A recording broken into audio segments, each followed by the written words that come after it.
చేసి పార్టీ సిద్ధాంతాల పరంగా పార్టీ లైన్లో పోయే వాళ్ళను మనం ఖచ్చితంగా అభినందించాలా. అలాంటి వాళ్ళపైన ఏదో ఈరోజు 4 రాళ్ళు వేసినంత మాత్రాన వాళ్ళకేదో కొంత వాళ్ళ ఆనందం కొంత సెల్ఫ్ ఆనందం ఉండొచ్చు ఏమో తప్ప అలాంటి వాళ్ళు భయపడి వెనక్కిపోతారని మనం అనుకోలేము. సుజాత గారు మీరేమంటారండి అవినాష్ గారి అంశంలో? నిజంగా ఆయన పారిపోయే ప్రయత్నం చేశారంటారా?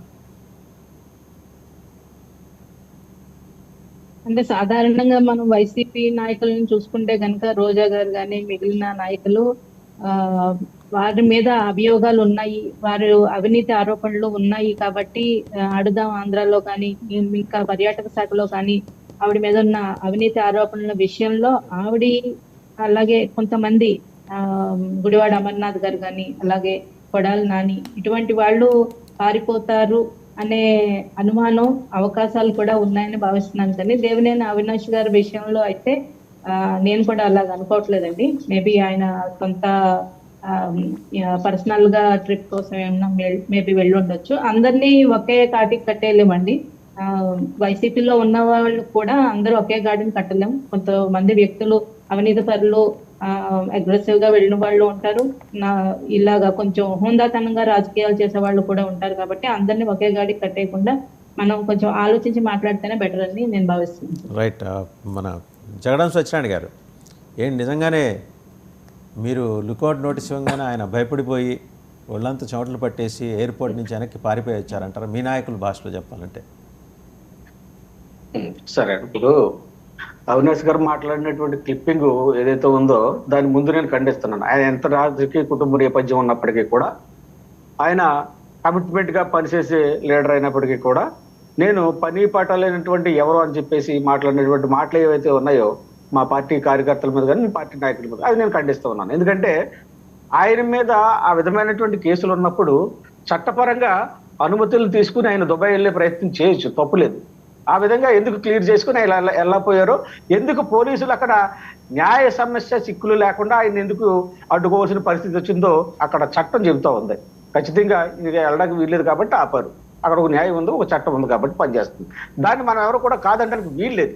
మరి అటువంటిప్పుడు ఆయన రాజకీయ నేపథ్యాన్ని మనం విమర్శించుకోవాల్సిన పని లేదు, లేకపోతే విశ్లేషించిన పని లేదు.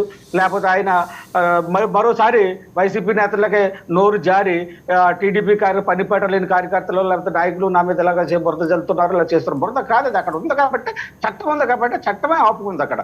దాన్ని మనం ఎవరో కాదంటానికి వీల్లేదు. ఎవరన్నా బురద కాకపోతే సత్యనారాయణ గారు దుబాయ్ మీ సోషల్ మీడియాలో పన్నీరు చల్లుతున్నారా బురద కాకుండా? పన్నీరు ఎందుకంటారు, బురదని ఎందుకంటారు? అక్కడ చట్టం ఉందని చెప్తున్నాం కదా, ఎందుకు ఆపారు? వాళ్ళ రూల్ లేకుండా ఎందుకైనా ఆయన ఆగిపోవాల్సిన పరిస్థితి ఉంది. అవునండి, లీగల్ ఛాలెంజ్ ఏమైనా ఉంటే ఆయన ఫేస్ చేస్తాడు. లీగల్ ఛాలెంజ్ ఆయన పారిపోతున్నాడు ఇవాళ. దేవినేని అవినాష్, దేవినేని కుటుంబం మీకు తెలుసు, మీకు దేవినేని కుటుంబం ఏంటో మీకు తెలుసు. వాళ్ళు రాష్ట్రం విజయవాడకే పరిమితమైన రాష్ట్రం మొత్తానికి పరిచయమైన కుటుంబం అది ఆంధ్రప్రదేశ్లో, ఇది ఉమ్మడి ఆంధ్రప్రదేశ్లో కూడా.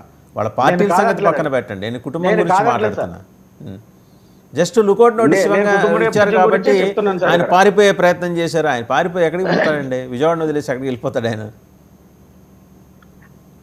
ఆ నోటీస్ ఇచ్చారని ఆయన కూడా తెలిసి ఉండొచ్చు కదా, తెలిసిన దానికి సమాధానం చెప్పుకుని అయిపోయాక వెళ్ళొచ్చు కదా అంటున్నాను నేను. తప్ప ఆయన మీద ఏదో నేను బురద చల్లడానికో లేకపోతే మీరు అన్నట్టు వేరేది క్లైమ్ చేయడానికో నేను చెప్పట్లేదు. ఇక్కడ లుకౌట్ నోటీస్ అక్కడ ఉన్నప్పుడు దానికి సమాధానం చెప్పుకుని వెళ్ళే పరిస్థితి ఆయన దగ్గర ఎందుకు లేదు? చట్టం ఎందుకు ఆపింది అక్కడ? అది మీకు చెప్తున్నాను సార్. అదే సార్. తర్వాత ఇందాక వైసీపీ నేత మాట్లాడుతూ భారతి గారి యొక్క ఎంట్రీ అని చెప్పేసి మాట్లాడారు. భారతి గారి ఎంట్రీ ముందు శర్మిల గారు, విజయమ్మ గారి ఎంట్రీ ఉంది. విజయమ్మ గారు విశాఖపట్నంలో పోటీ చేసి మరి ఓడిపోయిన తర్వాత ఆవిడకి ఏ విధమైన బాధ్యతలు అప్పచెప్పారు? ఆవిడ మహిళ కాదు, ఉపయోగించుకుని ఆవిడ పక్క రాష్ట్రానికి మళ్ళీ కాంగ్రెస్ పార్టీకి వెళ్ళిపోయే పరిస్థితులు తీసుకొచ్చినటువంటి సందర్భం ఆమె మహిళగా అనిపించలేదా? అంటే తల్లి చెల్లి కాదని భార్యనే ఐడెంటిఫై చేసుకోవాల్సిన పరిస్థితి ఈ రోజు జగన్మోహన్ రెడ్డి గారి రాజకీయాలు వచ్చాయి. ఎందుకంటే ఈయన 11 మందితో అసెంబ్లీకి వెళ్ళలేక రేపొద్దున అవినాష్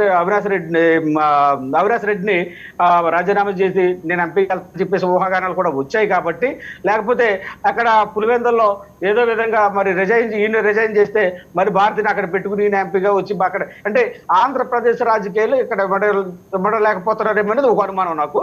తర్వాత ఏంటంటే చంద్రబాబు నాయుడు గారు ఇంతమందికి బాధ్యత అప్పచెప్పి బీజేపీకి, జనసేనకి, భువనేశ్వరమ్మకి, లోకేష్ బాబు గారికి ఇంతమందికి బాధ్యతలు అప్పచెప్పి ఢిల్లీలో చక్రం తిప్పుతున్నారు. కాబట్టి నేను కూడా ఢిల్లీలో ఉంటే నాకు నా పరిస్థితులు బట్టి, నా కేసులను బట్టి, నా వ్యవహారాలను బట్టి, నా బిజినెస్ని బట్టి నేను కూడా ఢిల్లీలో ఉంటే బాగుంటుందేమని చెప్పేసి ఓలాల్సిన వస్తున్నాడేమో.